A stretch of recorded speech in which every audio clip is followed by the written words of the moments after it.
Hello and welcome to History and Film. I'm Rich Simmons. Today we are discussing The Physician, a 2013 film featuring Ben Kingsley. When I sat down to watch it, I frankly assumed it was a foreign film because I had never heard of it and most of it takes place in Persia. But no, the entire thing is in English. It does seem to have been a German production, and for whatever reason, I guess it just failed to get an American theatrical release. It only has 2 critics' reviews on Rotten Tomatoes, and I'll go ahead and give my review at front. It's a really solid movie. I'm not saying it deserved Oscar attention or anything, but it also doesn't have anything significantly wrong with it, from a filmmaking standpoint anyway. The Rotten Tomatoes audience score is a 73. You can stream it on Netflix. Go and watch it real quick and tell me what you think. I'll wait. Yeah, you're back. See? Crazy, right? Not a bad flick. Now, in case you didn't go watch it just now, I'll go ahead and give a quick rundown. I have kind of stopped giving spoiler alerts, but I also figure I'm openly recapping each movie in a way that gives you plenty of time to pause if you'd rather. And frankly, I don't think many of the movies on this list are the kind where spoilers really hurt the experience of watching them. So, The Physician opens in 1021 CE in England. We were last in England about 500 years earlier, during the legendary times of King Arthur. And I briefly mentioned Alfred the Great in last week's episode. Alfred had stopped the advance of the Danish Vikings, but they still held substantial territory known as the Danelaw. The Danes and the English toggled control back and forth for more than a century. If you look at the list of kings of England in the 10th and early 11th centuries, the English House of Essex and the Danish House of Denmark each had their turns at the English throne. Though there's no mention of these kings in The Physician, as our movie begins today, Canute the Great of the Danish was King of England. But we'll get more into that next week. For today, England is just the starting point, not the focus at all. The opening text says, "In the Dark Ages, the art of healing developed in the Roman era has been widely forgotten in Europe. There are no doctors, no hospitals, only traveling barbers with poor knowledge. At the same time, on the other side of the world, medical science is prospering." So our main character today is Rob Cole. We see him lose his mother as a young boy to the untreatable side sickness, as they call it in the film.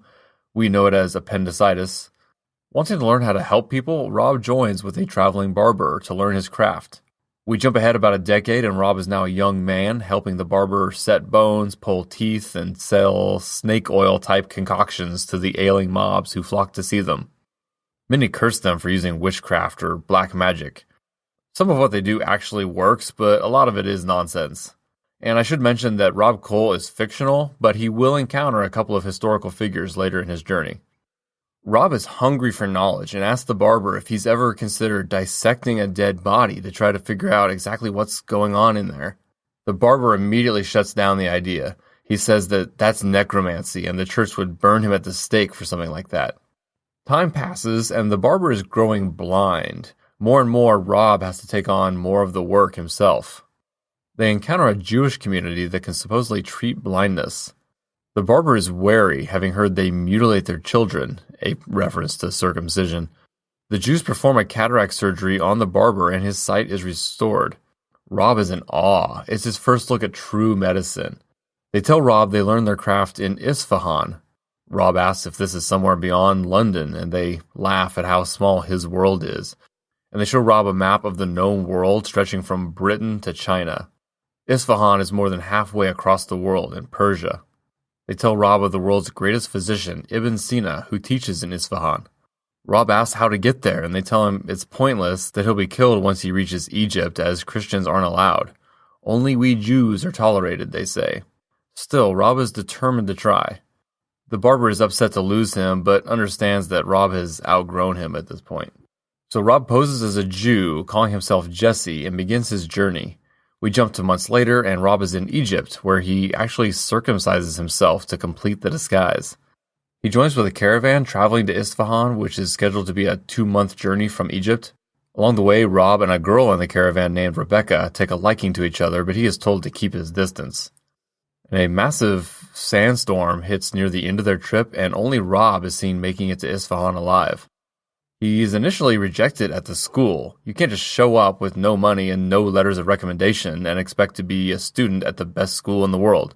But he lucks out and is taken into the hospital as a patient after being wounded and is treated by Ibn Sina himself, played by Sir Ben Kingsley. Ibn Sina takes a liking to him and allows him into the school. The student body seems to be predominantly Muslim with a handful of Jews. Rob also reconnects with Rebecca, whom he had thought killed by the sandstorm. But she's getting married to an older Jewish man. Against her wishes, it's an arranged marriage sort of thing, which is why she was headed to Isfahan in the first place on the caravan.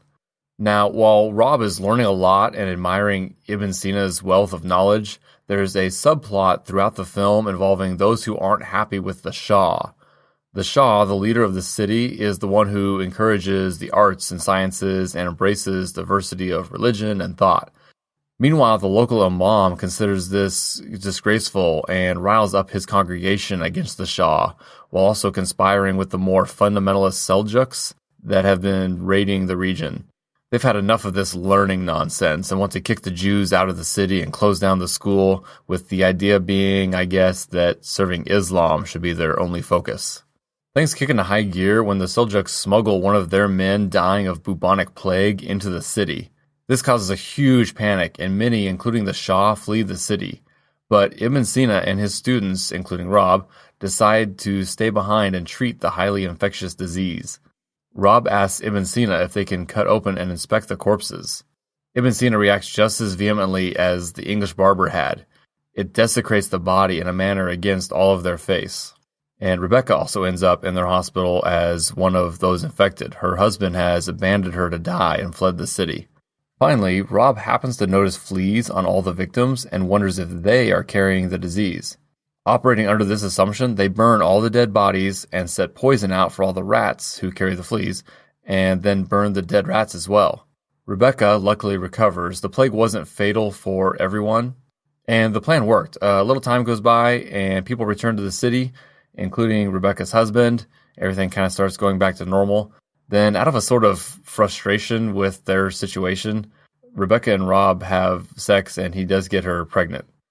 Again, as life in the city settles back to normal, Rob is called in to comfort a man dying of the side sickness, the same appendicitis that killed his mother so many years ago. Basically, all he can do is ease the man's pain, and the man asks Rob to take his body and leave it for the birds after he dies. Rob is shocked that he doesn't want to be burned or buried. But the man isn't Jewish or Muslim or Christian. He is Zoroastrian and says his body is just the vessel for his soul. After he dies, it is nothing but a worthless husk. And I'm sure you see where this is going.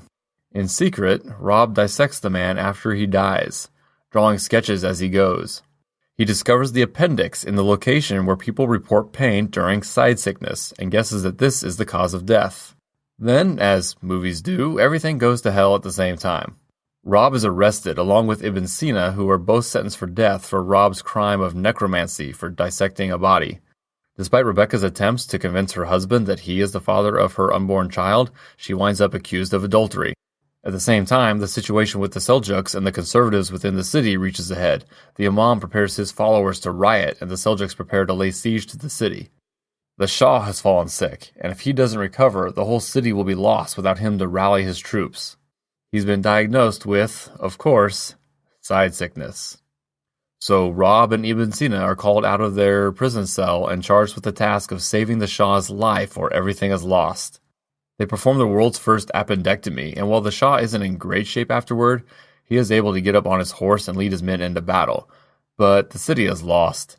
Ibn Sina stays behind as his school burns down around him, and Rob escapes with Rebecca.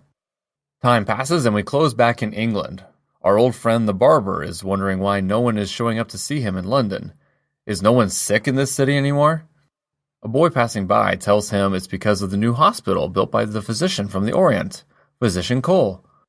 The barber eagerly asks the boy for details as they head off toward the hospital and the movie ends. So again, Rob Cole didn't exist, and certainly they didn't perform the world's first appendectomy. But the Shah and Ibn Sina are historical figures. The Shah was Muhammad ibn Rustam Dushmanziyar. He's not particularly significant. He did rule a decent chunk of what is now Iran around this time, which included Isfahan. He was also a patron of Ibn Sina. The Seljuks were an issue, but Muhammad here mostly held them off. It was actually under his son and successor that the Seljuks overran the place. The Seljuks were a Sunni band of ethnic Turks that, let's say, aggressively migrated into Persia. They did take control of Isfahan about 10 years after the death of the Shah we just mentioned. Don't make me try to pronounce his name again. About 40 years later, at their height, the Seljuk Empire controlled land from Anatolia, modern Turkey, to India. The city of Isfahan today is the third biggest city in Iran. I should mention the term Persia is largely synonymous with Iran.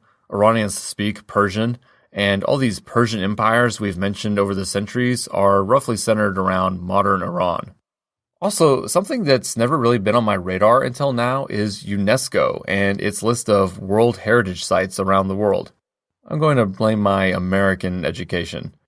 UNESCO is the United Nations Educational, Scientific, and Cultural Organization. World Heritage Sites are basically geographical features or regions or man-made structures of great cultural or historical significance.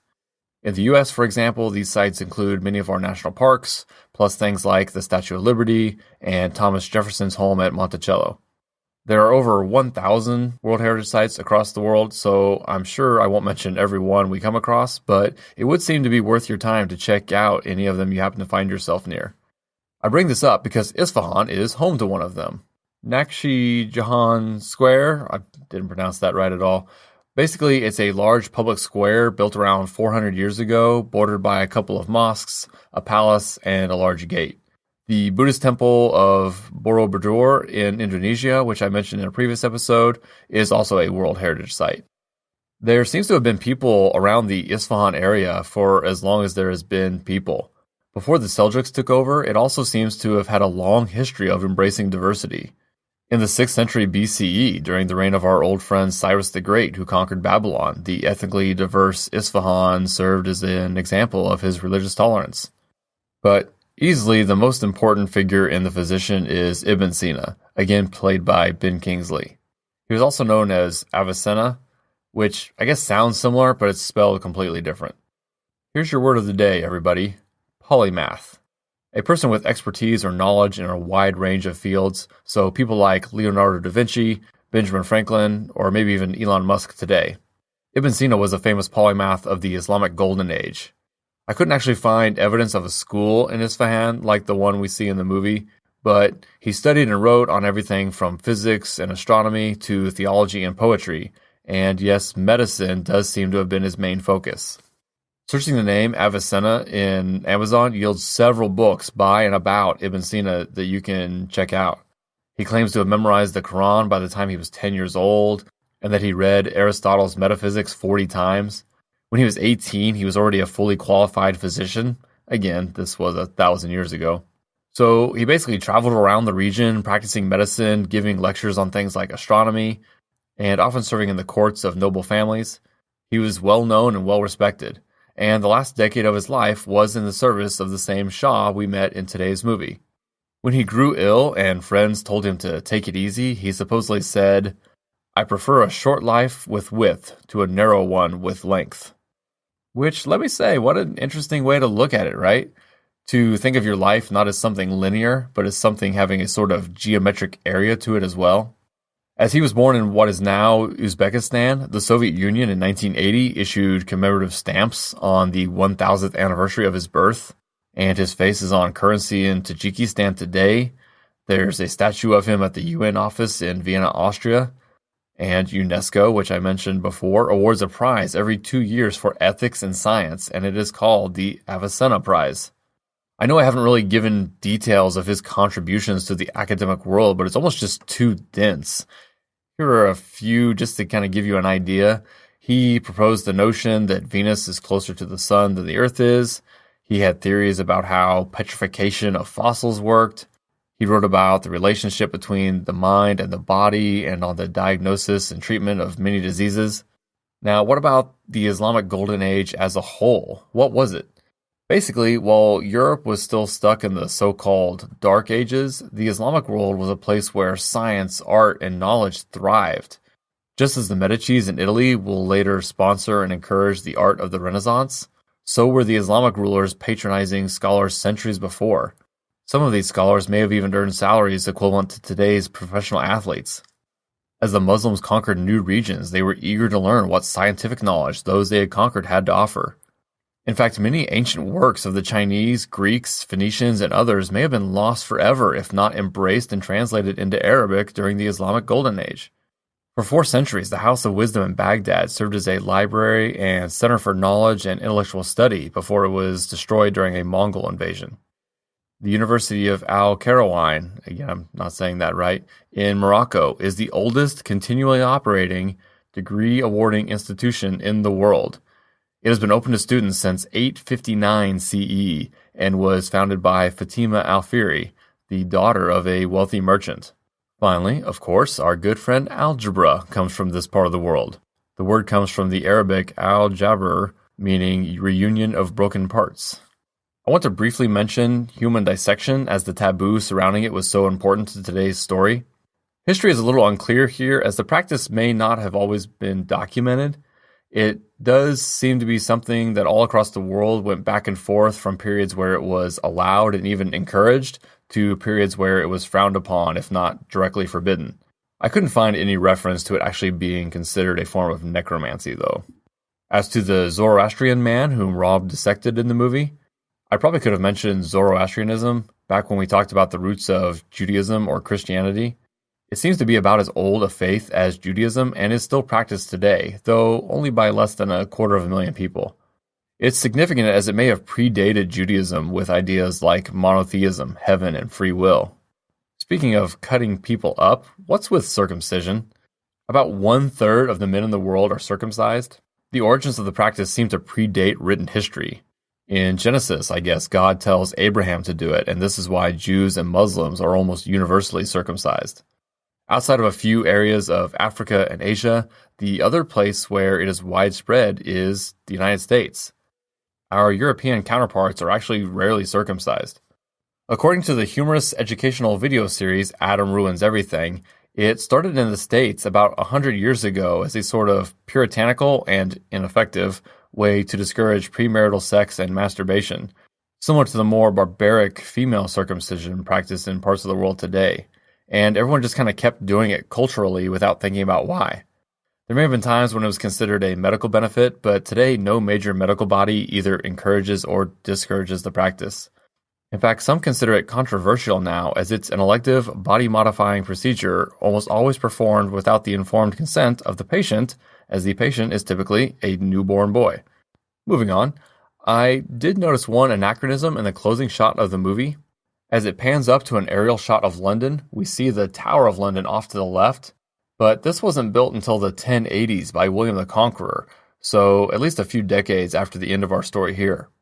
And that does lead us into next week, with one of the movies that inspired this project for me in the first place. I get to nerd out about the Norman Conquest and English monarchs. Peter O'Toole stars as Henry II, the great-grandson of William the Conqueror, in the 1964 classic Becket.